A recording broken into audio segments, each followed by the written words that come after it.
episode, folks. Today we are going after largemouth bass, and we are doing pre-spawning because it is that time of year again, folks. Right as spring is breaking, is pre-spawn in this certain area of West Virginia.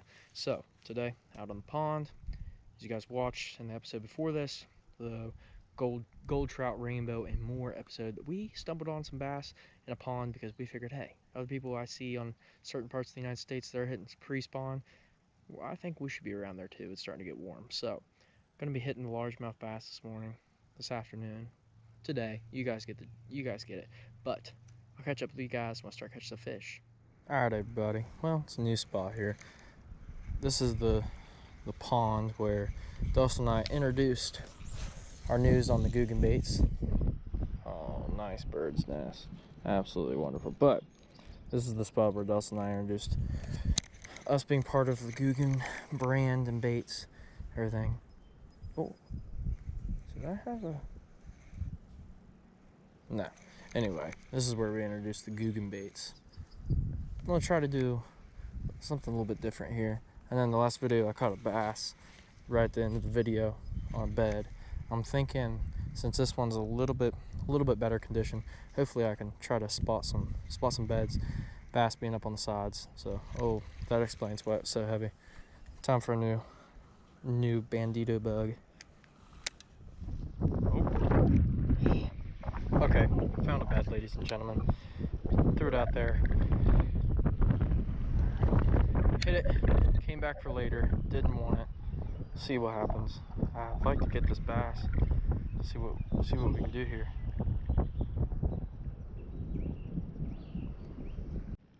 Alright, well,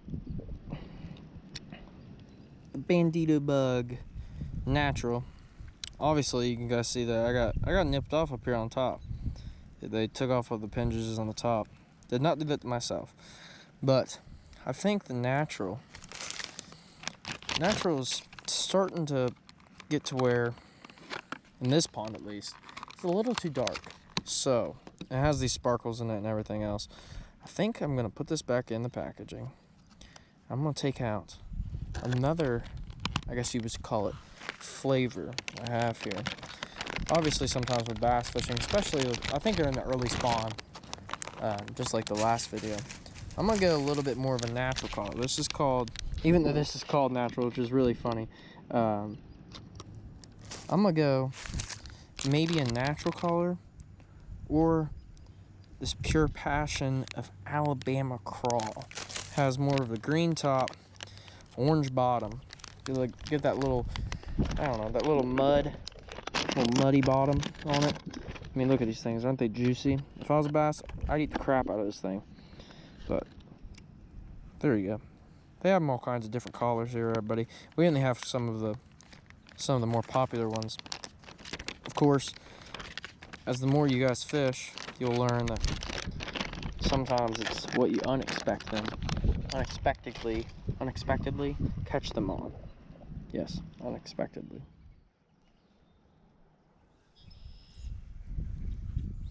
I went back to the natural. I just felt like maybe I just wasn't fishing it right. I wanted to make sure that I was fishing dark, because I always get dark water, dark hole. Oh, there's a bass line right there. There's a bass line right there. Like I was saying, I always like to go dark water, dark bait, if it's in a dark hole. Just something that I've always done when it comes to bass fishing. I just feel like that's always best. Man, like I said, it's like a pre-spawn area right now, so these bass don't really want to bite. I don't know, it's just a weird deal. They're right up against the bank. They're in beds. So people that don't bass fish or don't really fish in the spring, pre-spawn, they're up against the bank trying to find some beds for the females to lay eggs. All right, everybody, we're hooked up. What do we got?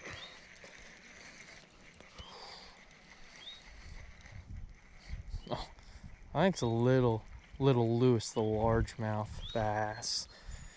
Oh, extremely small. Extremely small.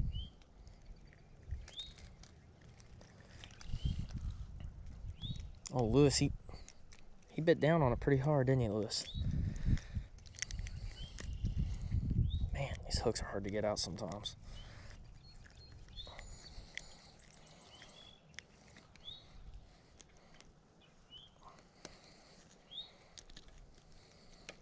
There we go.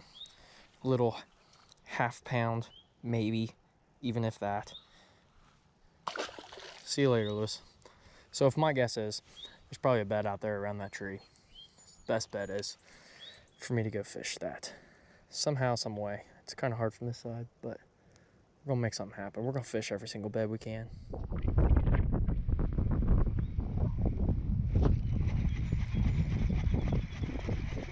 What do we got? Oh, we're hooked up again. We're hooked up again. What do we got here? I'm just dragging across the water like a top water bait. Flip it up. It's Lewis's brother. It's Lewis's brother, Larry.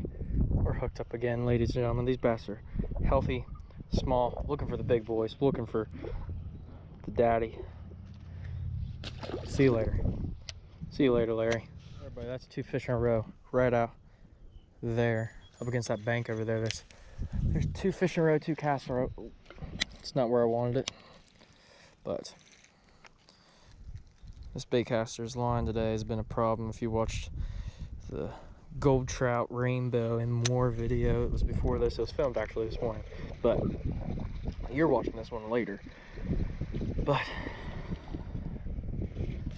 there's a bed over there. 2 casts in a row. I've had a fish. I don't know about this one. I might have to move. There's some junk right in here. As I was saying before, I don't know if I said it in this video or the last video, because my days are running together. I'm running on basically no sleep. These bass, their beds are up against the bank where there's kind of some brush at. You guys, right there. As I was saying, I was not paying attention. They just attack it out of the middle of nowhere. You don't even know you have a fish on sometimes, which is good and bad, I guess. But okay, we got a bite. We got a bite. There we go. Oh, okay. Okay, you guys saw it. There's a bed here. There's definitely a bed here. For sure, 100% a bed. This, I love this kind of fishing. I mean, you'd never know. Never know when one's just gonna bounce right on there. I don't know if I'll get that one, that little one to bite again. But these things are bedded up. Bedded up. I always like fishing the little pond with a little junk in it, just because of this reason. Summertime, usually out paroling the pond, just strolling around. But this time of year, nope, they're bedded up. Let's see if we can do this again. Thing's a little largemouth. I mean, I don't know if he'll bite again. He'd be dumb too. He'd be dumb too if he wants to bite again. I doubt it though. Maybe there's more in this bed. Sometimes I've noticed the beds are usually where you're trying to go after the big ones, right? The big ones obviously in bass are the females, because they carry all the eggs. But sometimes these males this time of year, they're so aggressive, so aggressive, that you could throw anything out there, it seems like, and you might catch one. I'm telling you, these bandito bugs, any gookin baits by any means, they do it. Most of these fish I've been catching is not when I throw it out and I jig it. It's when I jig it or reel and it goes back down, it sinks. Those appendages, they just move and it attracts the fish. I don't think it's the body, I think it's more the appendages, because that shows the movement of the crawdad bandito bug. Yeah, it's not a fish, so don't get your hopes up that I have a big fish, because I did. It's a good old fashioned tree limb.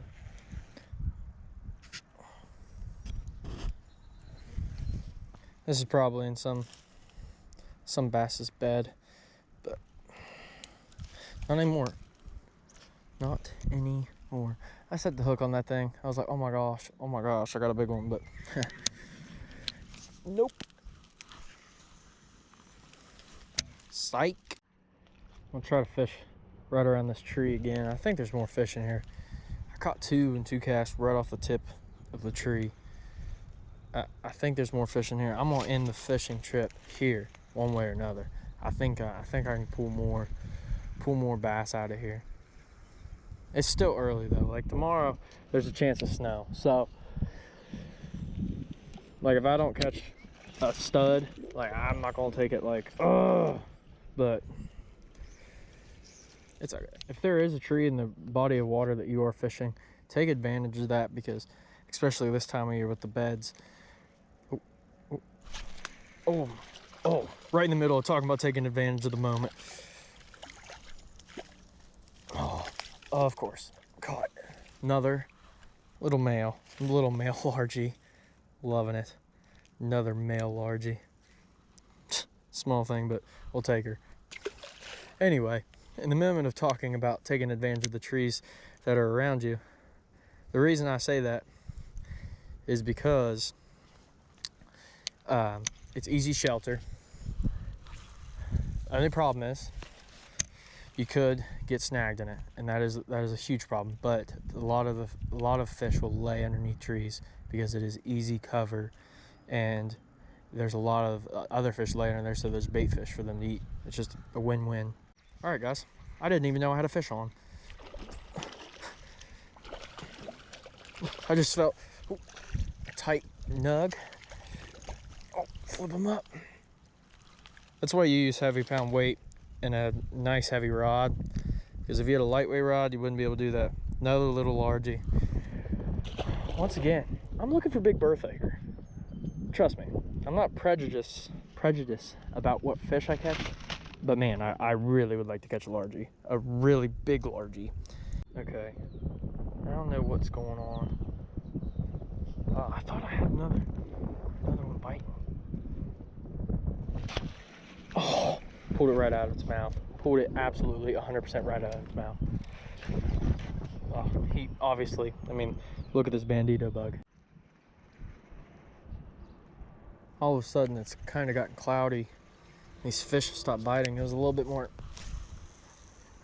sunnier than this when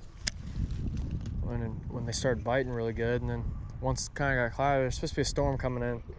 Hopefully I don't get caught up out here when the storm's coming in, because that'd be really bad, but we'll see what happens. I'd like to catch a couple more. I'd really like to, like I said, I'd really like to catch big mama out here, but I picked this tree apart. There's no really good cover besides what I've already fished, good channels. I don't want to fish down the dam this time of year, because the dam would be a little bit too deep for what I'm wanting to do. Whoever built this pond did a really good job of making it around the dam very, very deep, but I don't think there'll be, one just jumped out there. I don't want it to be too deep and then I walk over there and I waste my time, which I don't think I will, but oh my gosh. Oh, he got off. Oh, I saw that one jump out there, come to the surface. I had it. Oh, I had it. Look at that. Oh my. Yeah, the storm's coming in. It's really starting to get dark and the wind's blowing. So try to catch one more here quick before the storm hits me too hard. All I need is one big mama. One big mama. That's all I need. Right, buddy. Storm's rolling in. It's turned dark outside. Fish stopped biting. It's okay. I caught a couple largies, little largies, little Larrys and Lewises, but it's okay. I will be back here after the storm comes, maybe in the next couple of days. We'll see what happens. But we have an announcement. Us ID Outdoors, Dawson and I, would like to tell you guys that we are doing a new giveaway starting this video. We will announce it a couple of videos from now. You need to like this video, subscribe if you already haven't subscribed, and share our page. We will see if you share our page, because you have to tag us as ID Outdoors on Instagram. So we're going to link that in the description box. We'll link how to win the giveaway, and we're going to be putting some Googan baits, some of our trout gear, and a sticker in the giveaway with ID Outdoors as the YouTube thing. We are going to be giving that in a giveaway, and you guys don't have to do anything but, like I said, like this video, Subscribe if you haven't already subscribed, and share our page on one of your social medias. That's all it is. So keep watching ID Outdoors. We appreciate all the love and support we're getting on social media. Like I said, hey, if you want some of the apparel, let us know. We appreciate all the love and support we've gotten so far. Keep up with ID Outdoors. We'll see you next time in the mountains catching some trout.